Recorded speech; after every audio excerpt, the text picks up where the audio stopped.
I hope y'all stayed up to see Paul George last night.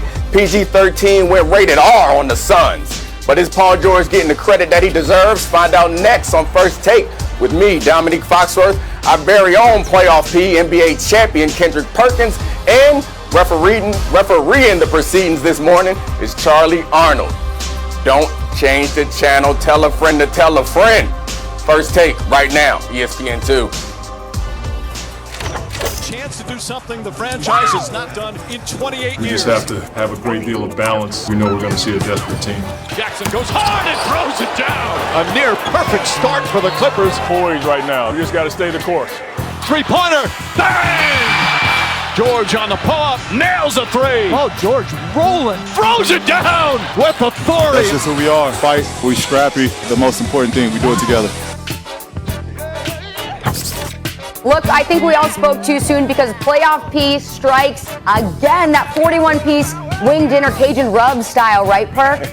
That's what you called it. Hey, good morning, everybody. Welcome into First Take. I'm Charlie Arnold, joined by Dominique Foxworth and Kendrick Perkins. Guys, the question I asked you right when we got off the air yesterday, do we think Paul George is going to have a big game? The answer was no, and what do you know?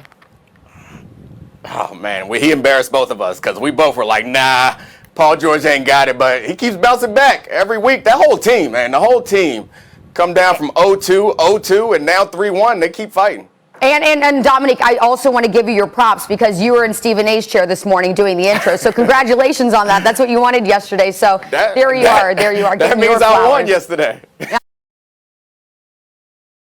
Absolutely. Okay, guys, let's get right into it because last night's game was a thriller. The Clippers living to see yet another day. LA coming in hot.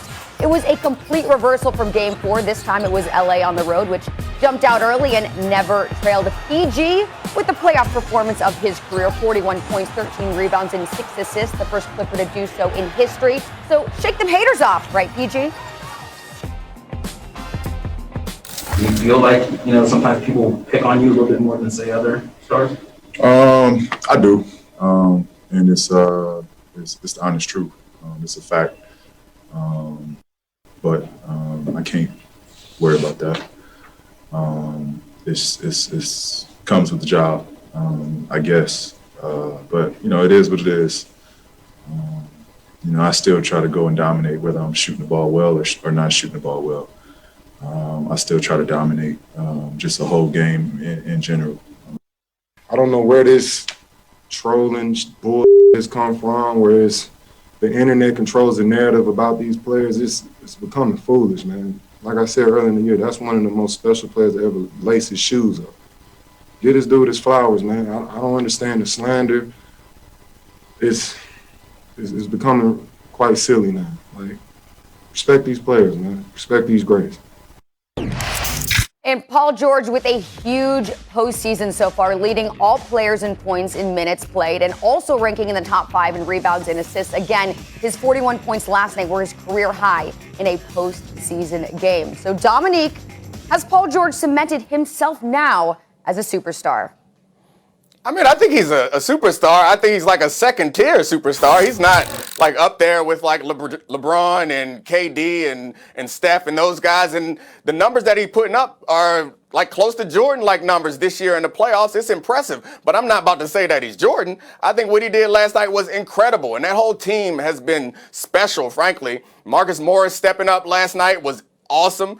Cousins giving them 15 points in like 10 minutes, it seemed like, was amazing. And Paul George putting up 41, obviously going off in the third quarter for 20 points, I think it was. He is great. He is outstanding. But let's not pretend like he's up there with Kawhi and those sorts of guys. And I don't think that's an insult. I think it's just a reality. And Paul George deserves a ton of credit.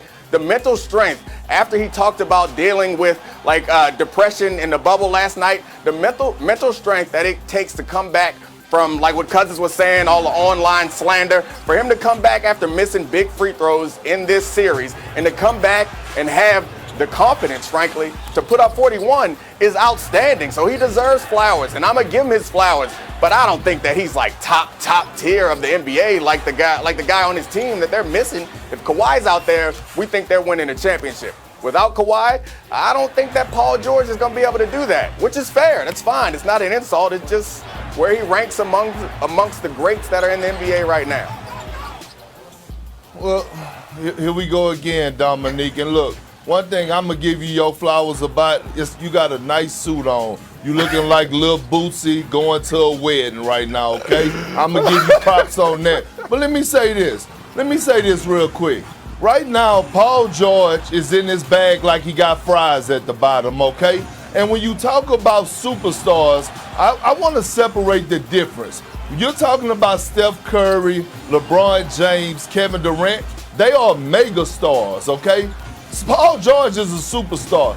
He's been a superstar. That's never been a knock on him. We talk about a guy that always that always make a case to be in the All-Star game. We talk about a guy that made the All-NBA team this year. We're talking about a guy right now that has elevated his game tremendously. This postseason, throughout the entire postseason, he's averaging around 25 points a night, 8 rebounds, and 5 assists. When Kawhi went out, he elevated his game to 30 points a night, 11 rebounds, and 6 assists. He's dominating in every form and fashion. And right now, look, I've been very critical of Paul George, but he is living up to his name right now, and he's doing everything and more. So to not call him a superstar this morning is very disturbing to me, and I love the way that you came on dressed. I love your delivery to announce First Take, Big Perk, Charlie, and all that, but you starting off on the wrong foot tonight because when it matters the most, Paul George is delivering. Okay, I mean, this year so far this season, he's been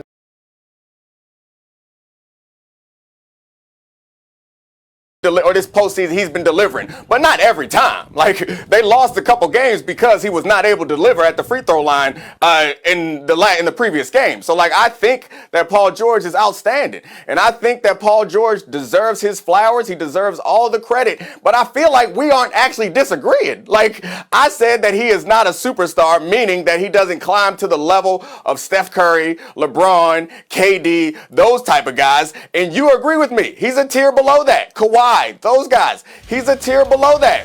Whether we call them superstars or megastars, like, to me feels like semantics. But arguing like you are that he never has come up short, like, of course he's come up short. Everybody's come up short, even those megastars. KD just came up short in the last round. Like, they come up short. He comes up short sometimes. It's fair to be critical of him for those moments as long as you're fair and you celebrate him in his big moments, which is what we are doing, because what he did last night was special. And even though he probably did foul Chris Paul on that little push-off, that little chicken wing, hot dog and bologna, chicken and macaroni, chilling with the homies. It was a great move, but it was probably illegal, but it was still, ooh, that thing is nasty. I hate those screenshots that they got flowing online against my man Chris right now from that moment. But Paul George deserves all of the credit, but you and I agree, Perk. He's a step below those names that I was naming, like KD, Kawhi, LeBron, like those guys. He's a little bit below them, right? Well, look, I'm already having high blood pressure problems because I need to lose weight, and you're not helping the situation right now. For the simple fact is that I just told you that it's a difference. Steph Curry, LeBron James, and Kevin Durant are megastars. Megastars is way different than superstars. It's a lot of superstars in the league today. Guys like Trae Young, guys like Luka Doncic, guys like Paul George. Kawhi and Paul George right now are in the same category, if you ask me. What Paul George is doing right now and how he's leading the Clippers right now without Kawhi Leonard, just think about it. They only knocked off the Utah Jazz, who happen to have the best record in the NBA, the #1 seed overall, without. Yeah, I mean, I think that you're right about all that. I'm not disagreeing with you, but we are in, like, First Take. This is like Uber First Take, because right now we are arguing about semantics. Like, we agree. He's a tier below. Yes, I'll put him in the conversation with those guys that you mentioned, but yeah, we all agree. He's a tier below. If I call him a superstar or a megastar, a mini star, a supernova, whatever you want to call him, we are on the same page. He's not those other guys, but he deserves credit. I'm not trying to take anything from him. Yes, he is as good as many of those players you named. He is not on the same level as Kawhi. So just stop that. Like, Kawhi got hurt, but but you act like you can't remember what Kawhi was doing in the last round, in the round before that, in the season before that, in the seasons before that. Like, it takes consistency, and it takes being clutch in those big moments time and time again. Paul George has been clutch recently. He's also fallen short recently, which is not a knock on him. I'm just saying he's not on the top level with those other guys, even though they all come up short from time to time. We fundamentally agree. I'm not about to sit up here and argue with you about megastar versus superstar versus mini star. Like, yes, he is very good. He's a step below those names that I mentioned. You agree with me. We're on the same page. Let me tighten up my Boosie tie. No, we're not on the same page. And one thing about it is you are going to argue and debate with me because I'm right here on the same set with you. And do we have short-term memory? Do we remember Paul George in Indiana? Do we remember Paul George pushing that super team, Big Three, the Miami Heat to 7 games when he was delivering great fashion? Yes, he had a drop-off in the playoffs. But let's not forget, when he went to Oklahoma City, this guy was in the MVP. He finished second in the MVP run-up. He has phenomenal regular seasons. He just have a drop-off in playoffs. But this year, right now, today, is what we're talking about. Paul George is a superstar. Playoffs is where we define these guys. You can't consistently have drop-offs in the playoffs and expect me to talk about you the same way I talk about those other guys. Like, he is balling right now. I guess the regular season don't matter. I guess the regular season don't matter. Of course it matters. Of course it matters. You know it matters. I agree it matters. But we all know that there's a difference. There's a level you can get to for regular season performance, and then there's another level. And you have to do that in the postseason. God bless your heart. Well, this conversation is exactly why PG recognizes he's one of the most trolled players in the league. But look, we have to recognize the Clippers brought their A game last night because in Game 4 they had 36 points in the entire first half. Last night, they had 36 points in the first quarter alone. And, of course, we saw PG 41 points. That is a playoff career high for him. All right, we got to go. We still have a lot more to come up on First Take. Scottie Pippen dropping a bomb, calling Phil Jackson racist. Perk and Dominique react and break down Scottie's wild past week in the media. Plus, who was the most important player in tonight's Bucks-Hawks Game 4? Do the guys disagree? Of course they do. The fireworks TL tonight, the Bucks leading the series 2-1 and are in search of their third straight win. Chris Middleton is coming off a big 38-point game. Meanwhile, Trae Young listed as questionable with a bone bruise in his right foot, but told reporters yesterday he plans to play. Neek, who's the most important player in Game 4 tonight? Oh, it's easy. We just saw him. That guy limping back from the locker room. Trae is the only guy that matters for that Hawks team. You can look over at the Bucks and you can see like a legitimate big three. And I mean no disrespect to the guys on the Hawks team, but they don't really have a legitimate big three. They got Trae and a bunch of really, really good young role players who are rising to the occasion. But if Trae doesn't show up, they don't stand a chance. Like, if he's not close to 100%, like, I get it. Nobody's 100% this time of year. But if he's limping around, hobbling, and not getting lift on his shot like he was in the fourth quarter of that last game, they don't stand a chance. Like, he's got to run that pick and roll and hit those little teardrops and set those alley-oops up to set up the open shots for guys on the perimeter. Like, that is their offense. So if he doesn't show up, they're an entirely different team. But I can look over on the other side, and you could take one or two of those guys off the team and still have somebody that you can build a team around. So I don't know. I assume we're having this topic because Kendrick disagrees, but I'm not sure how you can possibly disagree with that. Like, the most important person in this game is obviously Trae Young, right? Well, no, not right. I mean, look, you said a lot of good things, and I'm not totally disagreeing with you. Trae Young is the most important player to the Atlanta Hawks, and that's the obvious, right? But who's picked to win this series? The Milwaukee Bucks. Who has the most talent? The Milwaukee Bucks. Who has the big three? The Milwaukee Bucks. Only 2 of those guys have shown up, and that's Chris Middleton and Giannis. Drew Holiday. Where in the hell are you, okay? You are supposed to be one of the best two-way players in the game today. Right now, you're not guarding anybody because Trae Young is having it his way. I believe he dropped 40 on you in Game 1 or whatever the case may be. He's probably averaging around 35 or 36 in the goddamn series. Where are you on the defensive side of things? Offensively, Trae Young, What are you doing? I mean, Drew Holiday, what are you doing? Trae Young is a smaller guard. Take him to the low block. We all know how gifted Trae Young is offensively, but defensively, he can't guard a parked car. 2 for 11. They brought him here to be the one to get them over the hump. Drew Holiday, where are you? You are nowhere to be found right now. I'm seeing too many careless turnovers, too many missed layups, just playing careless basketball. You have to deliver. If Drew Holiday elevates his game, the Bucks win this game tonight, and they win the series in great fashion. That's why Drew Holiday, in my opinion, is the most important player in this series. I think Drew definitely wants to step up, and I think the Bucks want to see him step up. But you're arguing against yourself a little bit right there. They win in the series without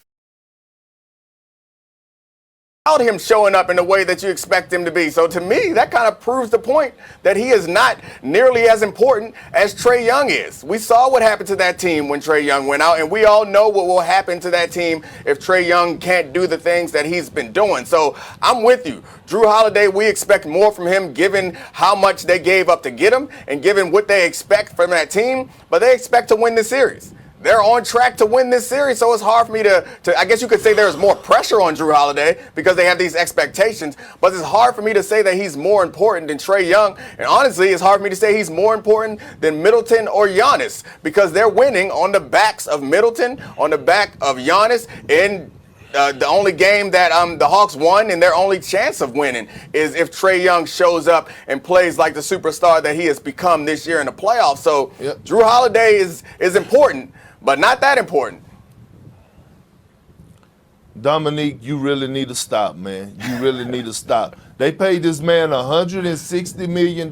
You don't think he's that important? He's pretty damn important, okay? And for the simple fact is this, and I'm going to go back to the defensive side of things. He's supposed to be able to come in and neutralize Trae Young. Drew Holiday, acts around the NBA, well respected, one of the most underrated defenders in the league, first team all defense. You are not supposed to be letting Trae Young hang 40s and 35s on you. If Trae Young don't get injured, I don't know which direction that game would have went in. But I know one thing, Trae Young was controlling the game. The Hawks had control before Trae Young twisted his ankle. So with that being said, Drew Holiday, that's your matchup. That's your position. You're the point guard. And then on the other end, you're running the show. You're supposed to be that third option guy or even at times the second option guy. You can't be delivering 2 for 11 when you have Trae Young or Hurt or whoever else is trying to guard you. You are better than that. It's just not getting it. It's not good enough. You're the deciding factor.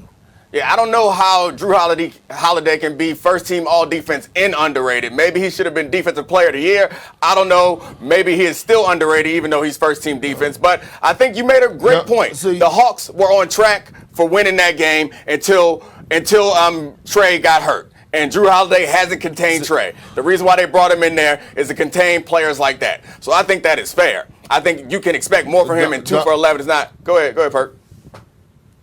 Dominique, Drew Holiday is one of the most underrated players in the NBA. If you ask around the league, they'll tell you that. He don't get enough praise. Yes, he made first team all defense. I get that, or whatever the case may be. But when you ask around the league, they'll tell you, hey, Drew Holiday don't get enough credit for what he brings to the table. And he was brought to this team from the New Orleans Pelicans in a trade for Eric Bledsoe to move the needle and elevate the Milwaukee Bucks to get them over the hump, okay? Look, you're both right. They are getting over the hump. Trae Young's offense and Drew Holiday's defense, because the Hawks right now, they're 4-1 in the postseason when Trae Young scores 35 points or more. They're 5-5 when he fails to score at least 35 points. So you both made very good points. You're both right. What do you know? All right, let's move on because, listen, it has been a wild offseason for the Mavs, and it is not even July. How has the shuffle in Dallas made Luka look? The guys wonder if we might have a diva on our hands. Plus, Scottie Pippen has been in the spotlight this past week for some shocking takes, most notably one on Phil